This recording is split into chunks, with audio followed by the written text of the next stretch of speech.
एक जंगल में एक सन्यासी रहता था। उनके दर्शन के लिए लोग दूर दूर से आते थे।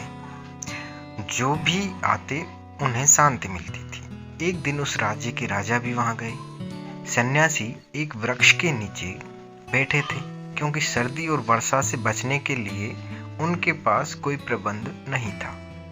यह देखकर राजा बोले, महात्मन, यहाँ तो आपको बहुत कष्ट होता होगा। आप मेरे साथ चलिए, महल में रहिए।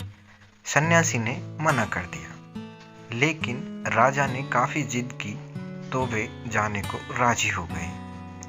महल में सन्यासी एक अच्छे कमरे में रुके, जहां हर समय नौकर उपस्थित रहने लगा और अच्छा भोजन भी मिलने लगा। राजा और रानी दोनों उसकी पूजा करते थे। इसी तरह 30 दिन यानी महीने बीत गए। एक दिन रानी नहाने गई और नहाने के बाद अपना कीमती हीरे का हार वहीं भूल आई। रानी के बाद सन्यासी नहाने गया, जहां उसे हीरे का हार दिखाई पड़ा, जिसे उन्होंने उठाकर अपने कमंडल में छिपा लिया और महल छोड़कर भाग निकला। कुछ देर बाद रानी को ख्याल आया और हार ढूंढा गया तो महल में सबको पता चल गया कि वो हार सन्यासी चोरी करके भाग निकले हैं।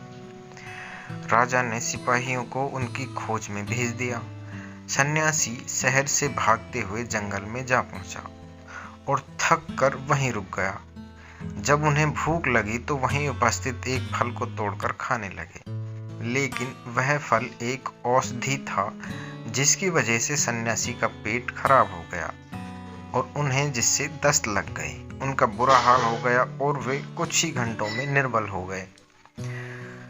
अब उन्हें जब हार का ध्यान आया तो उन्होंने खुद से पूछा कि ये चोरी मैंने क्यों की। दिन ढलने को था। वह सन्यासी हार लेकर महल वापस गया और राजा से माफी मांगी कि मैंने चोरी की थी। राजा ने बड़े ही आश्चर्य से कहा, जब वापस ही लाना था तो ले क्यों गए थे?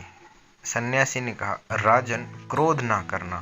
30 दिनों तक मैं तुम्हारा अन्न खाता रहा, जिससे मेरा मन पापी हो गया।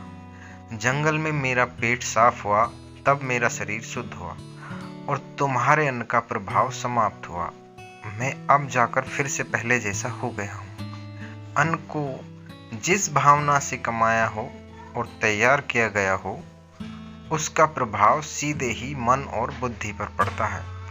इसीलिए कहा गया है, जैसा खाओगे अन्न, वैसा रहेगा मन। यदि आपको जीवन में महान चरित्र चाहिए तो आपको अपने आहार को सही रखना पड़ेगा, क्योंकि जितना शुद्ध आपका आहार होगा, उसी के अनुरूप आपके शरीर में ऊर्जा बढ़ती या जमा होती चली जाएगी। इसीलिए कहा गया है, संन्यास का अर्थ संसार को त्यागने और बाहरी वेशभूषा बदलने से नहीं है, अपितु संन्यास का अर्थ सांसारिक वृत्तियों, लोभ, मोह, माया और क्रोध का त्याग करने से है, और इसका भाव तटस्थ और निर्लिप्तता से